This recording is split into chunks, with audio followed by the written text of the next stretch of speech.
மதம் மாற்றம். மனதின் மாற்றம் சமுதாயத்தின் ஏற்றம்.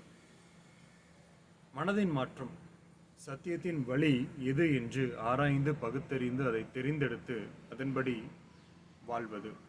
இது தனிப்பட்ட ஒரு மனிதனின் முடிவை சார்ந்தது. சமுதாயத்தின் ஏற்றமானது மதத்தை பின்பற்றுகிற மக்களின் முடிவை சார்ந்தது. அனைத்து மதத்தை பின்பற்றுகிறவர்கள் விரும்புவது அவர்களின் ஒரே நோக்கம், மைய கருத்து, சமுதாயத்தில் வாழுகின்ற மக்கள் அனைவரும் நன்றாய் சுகமாய் வாழ வேண்டும் அப்படின்றது தான். ஆனால் இன்றைய காலகட்டத்தில் நாம் பார்க்கின்ற அநியாயங்களையும் அநீதிகளையும் சமுதாயத்தில் இருக்கின்ற இருள்களையும் நீக்குவதற்கு மதம் மாற வேண்டும். மதம் மாற வேண்டும். மதம் மாற வேண்டும்.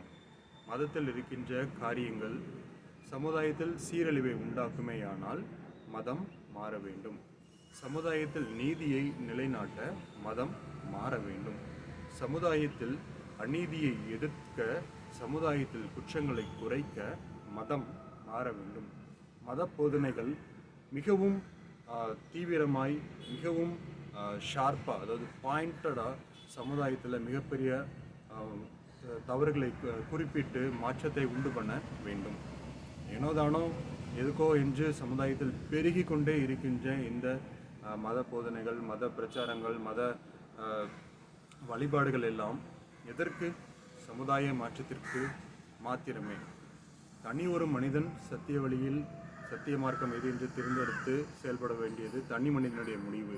ஆனால் மதத்தின் வழி, மதத்தின் செயல்பாடுகள் குழுவாய், அதாவது இந்த சமுதாயம் சீராய் இருக்க வேண்டி செயல்பட வேண்டியது.